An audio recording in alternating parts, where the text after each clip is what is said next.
Hi, and welcome back to Plan 9 Crunch, where every once in a while we like to look into some open-ended questions or other stuff about some of our favorite cult films. Some cult film curiosities, as I like to call them. I'm Joe Gibson, and the topic of discussion today is going to revolve around Universal's failed attempts to reboot the Universal Monsters cinematic universe of old for a modern generation. You likely already know of Tom Cruise's The Mummy 2017 reboot, and its blatant plans for an elaborate cinematic universe. Actually, it's clearly not the same plan, but if you want to see a podcast where a couple people tried to pitch that cinematic universe based on that film, it's called Are You Afraid of the Dark Universe? A pretty fun podcast I found on YouTube. They've rebranded since, but they still have the old stuff up. Anyway, The Mummy was not the beginning of that ambition, in the same way that Green Lantern was supposed to kickstart the DCEU but got immediately disowned. 2014's Dracula Untold was originally supposed to be the start of the Dark Universe. However, 2010's The Wolfman remake was also a very high-profile and important film for Universal that was part of these plans as far as I can tell. That is important to note because the 2023 film, The Last Voyage of the Demeter, was in production hell for about 20 years before it finally did release. And there were drafts, and even castings that happened around the time of Wolfman 2010. Indeed, that year, Naomi Rapace and Ben Kingsley were set to star as Anna and the Captain, respectively. And by 2012, they were trying to bring on Viggo Mortensen as Clemens, the lead role. I have difficulty imagining that because I think that Corey Hawkins played the character so well. But yeah. Okay, now, the Wolfman 2010 had a very troubled production. That's the reason Joe Johnston was the director in the first place, and got its release pushed back from 2009 to 2010 on account of rewrites and reshoots. So whatever relics we can point to from the 2010 and 2012 versions of Demeter would be envisioned as sequel, not prequel to the Wolfman. So okay, by the end of Wolfman 2010, both main werewolves are dead, but Hugo Weaving's Inspector Aberline has sustained a bite from Talbot and holds his silver cane, indicating that his story is not over. Now, the 2012 film Werewolf, the Beast Among Us was originally envisioned as a sequel to the 2010 Wolfman. So we know that within this 2010 to 2012 period, Universal was looking to the Wolfman to expand the brand. And also, due to plot points in The Beast Among Us, they were not opposed to having werewolves and vampires sharing the screen. In fact, fleshing out the connection between vampires and werewolves was a priority. Okay. Now, at this point, you're probably thinking, okay, Joseph, cool history lesson, but you're not showing any citations. This has nothing to do with anything, and where is the cult film curiosity? Well, okay. This is all important groundwork, because for some ungodly reason, in The Last Voyage of the Demeter, set in 1897, Dracula has the same gosh darn cane we saw in Lawrence Talbot's possession in the 2010 film, set in 1891. What? Okay. I'm going to backtrack a little bit. The claim Dracula has Larry Talbot's cane has been all over the discourse surrounding Demeter. If true, you must admit, this would be a very exciting breadcrumb to a planned but scrapped cinematic universe involving these two box office bombs. But first, we have to decipher whether it is true or not. The two canes look very similar, and it is only focusing on the back of the wolf cane topper where you'll see any differences whatsoever. Dracula's is more rounded with a pentagram decal, while Talbot's tapers off into a pointed edge. However, Demeter's Dracula is a very egotistical count, adorning his main box of earth with his insignia and claiming nearby Roma people as servants for his own sustenance. So it is not outside of the realm of possibility that Dracula did a customization of the cane in that 6-year gap. Also, if we compare this cane with the 1941 original, that also has the same rounded pentagram decal. So 2010 is the odd one out in terms of design. Anyway, still the more pressing evidence is that apparently, per the claim, Moving Picture Company worked on both films, and someone from that organization confirmed they are the same prop, or at least meant to be the same item. I am unable to find the primary source of this statement, so it's probably not true, but I am willing to accept it for the sake of conversation. Think about it for a second. If this were one of the old Universal Classic Monsters films, the cane being this close in design would make it a certainty it's the same one. Van Helsing somehow became Von Helsing in the direct sequel to Dracula 1931, and the timeline of those films is notoriously hard to parse. Getting functionally the same Kane in a very specific, close, and reasonable time frame seems like a narrative shorthand connecting these films. So now indulge me as I try to make sense of how this Kane changed hands through whatever headcanon makes the most sense to me.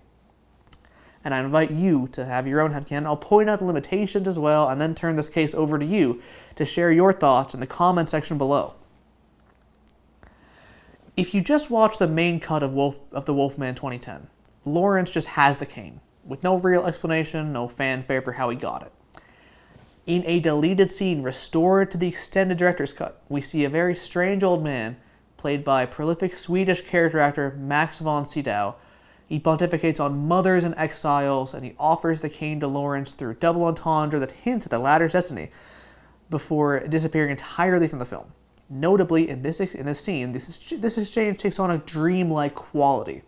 Lawrence, falling asleep on a train to Blackmore, drops a picture of his mother on the floor, at which point the old man picks it up, engages in small talk, and offers the cane. Lawrence refuses, goes back to sleep and wakes up, the picture still on the floor, but the cane left behind. So there's a dreamlike quality. He might not be real in the film. However, in the novelization, we'll have a video looking at this very soon, Max von Sydow's character is referred to as an old Frenchman, and we get a moment where he and Lawrence actually trade canes, so there's a greater level of physical interaction. If you have the book, turn to pages 22 to 25 for this exchange.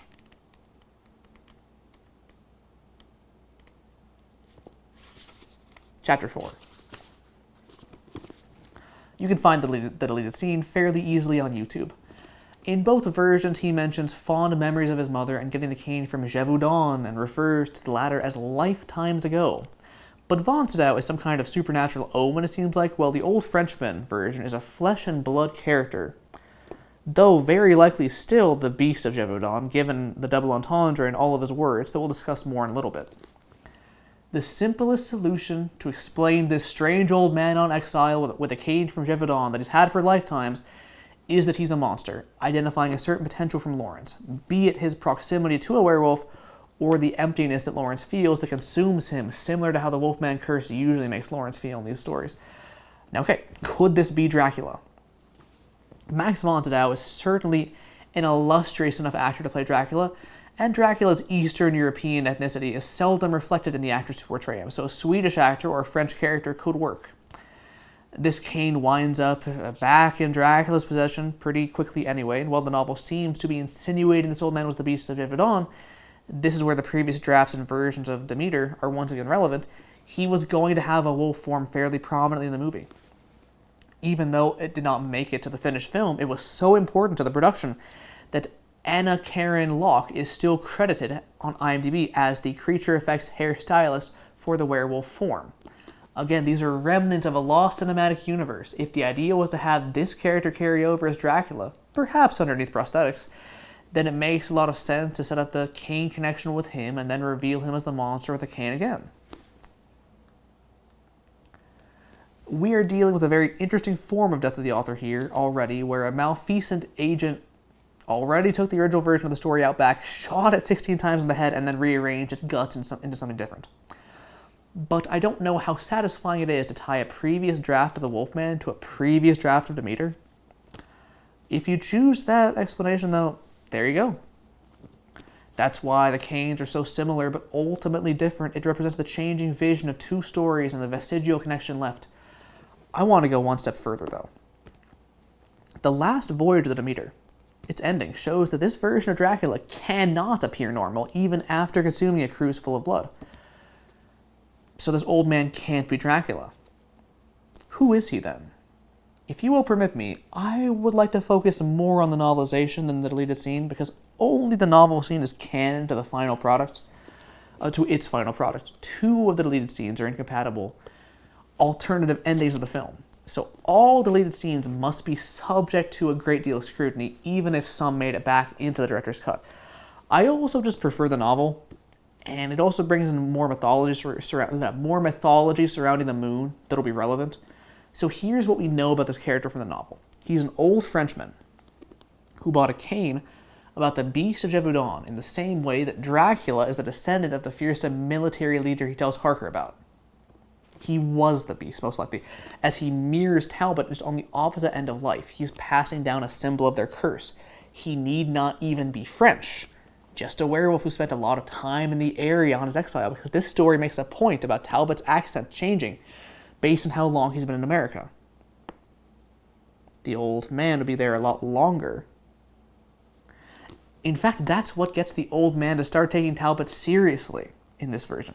The old man's also upper class and dresses like it. At the same time, a very knowledgeable man, and has a special interest involving the beast of Gévaudan, the most famous werewolf incident in history, and one nearby where he has been living the past little bit. So he takes an interest in nearby werewolf cases. He's an upper class man, dresses like it. He's a werewolf. If this all sounds very familiar to you, then we're on the same page. Okay, here's the biggest swing probably I'll take in the video. I think the old Frenchman is this universe's version of Waldemar Daninsky, Paul Naschy's famous old world werewolf who is a count or professor from the 16th or 20th century, and is the most famous fictional werewolf who could reasonably have popped up in the 1700s to terrorize a French city. Or at least, since it likely was not intended, I at least choose to imagine that this unnamed character is Daninsky. I recall reading in a blog that Paul Naschy was supposed to have a cameo as the werewolf that infected Talbot before the actor unfortunately died in 2009. Now, since then, I've been trying to find further evidence of this, and I have been unable to find even a secondary source, including the one I got it from, so I guess consider this a retraction of the claim as I've made it in the past. But more to the point, even if the creators of the 2010 Wolfman did not set out to honor Daninsky, that doesn't mean they shouldn't have, and it still doesn't mean they didn't. This is a gothic werewolf movie, but it still has violence and sex, and focuses on the way that only the silver bullet fired by a woman who loves Talbot enough to kill him can free him. Enough to die with him can free him. Though Wolfman 1979 also featured a father and son pair of werewolves, public discourse fingers 2010's film as the inspiration for 2025's Wolfman doing so. But the werewolf curse being on Daninsky's bloodline is a topic that his films touch upon before any of those. The same way that 2010 and 2025 have a werewolf versus werewolf false climax, only for the real climax to then play out, is evocative of the third act of Naschy's very first Daninsky film, and all those characteristics of the old man can apply to Daninsky across his various incarnations. In the introduction to Daninsky, Frankenstein's Bloody Terror, or The Mark of the Werewolf, he's a well-dressed count with an interest in supernatural, specifically Imre Wolfstein's lycanthropy. Though many of the sequels provide new origin stories for Daninsky's affliction, several films already open with him as a werewolf, including Assignment Terror, the third but really second film overall, so the implication for continuity would be to use this version of the character to fill in those blanks when applicable. If you're worried about the timeline, one of the common plot points in Naschy's films is that a previous medieval ancestor of Valdemar called Irenaeus Daninsky started this family curse, often because of Elizabeth Bathory, and sometimes it is Valdemar himself cursed by Bathory in the backstory, or sometimes Irenaeus is in the 10th century and Valdemar in the 16th. You cannot find a better werewolf fit that enough people know about for this character, since Dracula is now off the table. Now, okay, if the old man was truly Daninsky, then why would Dracula want his cane and claim it for himself by changing the back of the wolf head? We are several layers of speculation down now, but if Andreas started the trope of werewolves being the enemies of vampires and Talbot codified it, then Daninsky practiced it the most of anybody. Werewolf the Beast Among Us carries this idea forward, so we can fairly say that this Daninsky, well, he is likely the most prolific serial killer and mass murderer of all time, has probably gone out of his way to kill vampires and stamp out other curses. Why else does he have the wolf cane? It is a walking stick he recommends to travel the marsh, but it is also a sword he gives to Lauren specifically to deal with the curse of Blackmore in the double entendre of his dialogue. If this is Daninsky, then that sword has probably killed Elizabeth Bathory, Count Janos, Countess of Ondessa, and probably also Imre Wolfstein a couple times. Dracula would take interest in that, but it is also important for us to go over what makes the relationship between vampires and werewolves in this makeshift cinematic universe work. As I mentioned, this novel introduces and expounds upon some further mythological elements of the Wolfman story. A motif throughout this novel refers to the moon as the goddess of the hunt that commands these creatures on the prowl, the creatures of the night. This unites vampires and werewolves, especially given the context where in The Last Voyage of the Demeter, Dracula can only operate when the sun is down and the moon is up. The film specifically shows the moon in these scenes. I'm not reading into it that the moon has to be up there, it's just that the moon always is up there in the movie. Anyway, they are both creatures of the night, but it is a prison for vampires who can only exist when the moon is up, as opposed to werewolves who dread the sun going down. Lawrence, when he first looks at the moon in this book, does not see an angry face, as is custom in the novel, but a breast. And while that ties into the sexuality of this character, it also flows away from his conversation with Daninsky about mothers. If this seems a little odd to you, consider that the favorite child of the gods of the hunt would likely be the one that resembles a stalwart canine hunters. The animosity between these two types of creatures flows somewhat naturally from these two ideas. And yes, before you bring it up, associating the moon with a goddess of the hunt is an allusion to the Greek god Artemis, but the story doesn't do much to map this Gothic tragedy onto the Greek myths, so we can proceed past that point. I think the only reference toward the Greek or Roman gods is page 257 at a masked party. So, yeah. New character, not really Artemis. Though this explains why Dracula would care about the old werewolf's cane, he technically doesn't need to know anything about the other man for it to work. The cane ends the film in possession of Inspector Aberline, who botched the Jack the Ripper investigation shortly before the main events of the Wolfman. One of the things that captivates the imagination of horror fans is attributing the Jack the Ripper killings to a universal monster. And so if it wasn't another werewolf, and it wasn't Mr. Hyde, then why not a vampire? It doesn't even need to be Dracula. Aberline is not a good inspector, honing on Lawrence as the werewolf killer, when it clearly and obviously was Sir John. There is a certain humor inherent to the concept of Aberline fingering the wrong vampire for the job, and then not even managing to kill him, becoming an easy meal and trophy for Dracula. Just visualize it.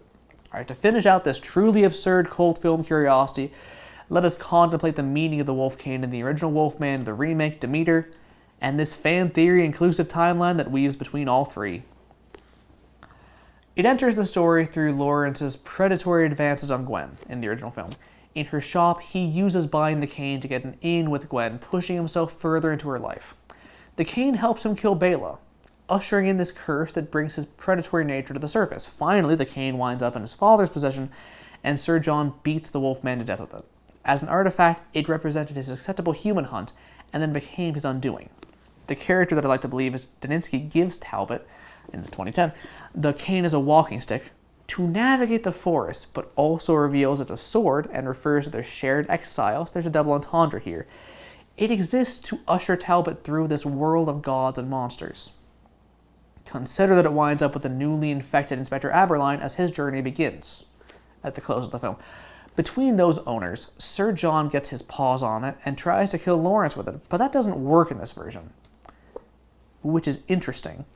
When Talbot first sees it in the novel, its visage is so striking he can't ignore it, and its backstory is the tale of the Beast of Gévaudan, one of the most hysterical and publicized werewolf accounts in history. If Daninsky and Lawrence and Sir John are all putting on faces in public to hide their emptiness or their evil, then this wolf cane shows what they are as blatantly as their transformation does. And it also still hurts them to look at the cane or to be struck with it in their wolf form. Anyway, jumping ahead to The Last Voyage of the Demeter, this meaning is still consistent. Clemens finds the cane as he gets closer to uncovering Dracula's body, and it is the cane that announces Dracula's presence once they reach land. Notably, as one of the major limitations of this analysis, Dracula never uses it as a sword. Nothing indicates it's a sword in the Demeter film. But again, if these are the same cane, this could still say something about Dracula. Daninsky said he was too old to use the cane, insinuating its sword function since he was holding it just fine. And Dracula is even more ancient. More to the point, it was a symbol of werewolf vitality, and Dracula, who's outlasted every werewolf in this book that wielded it, keeps it around as a warped symbol of his supremacy, such as when he finishes Joseph's prayer before killing him in Demeter. This is a very mocking Dracula. So yeah, I hope this has been an interesting video for all of you. Let us know in the comments what you think. The down-to-earth, realistic, and responsible among you will probably point to the differences in the cane and years of development hell in both films and say automatically destroys the theory. And that's fair to say, but there are so many strange connections here in such a way where there isn't for another random pair like Renfield and Mummy 2017. Lee Whannell's Universal films have references to each other, and are both relatively grounded, so their connection and continuity with each other is also popular fan theory. But there's something here, uniquely, whether anybody involved in the film or the other film sees it or not. But again, I leave this cult film curiosity to all of you in the comments. Thank you all for watching. You can see other coverage of the Universal monsters on our YouTube channel here, as well as our conventional blog, PlanetCrunch.com. And you can also follow us on our Facebook page, Plan 9 Crunch Podcast and Blog. Thank you all for watching, and that's a wrap.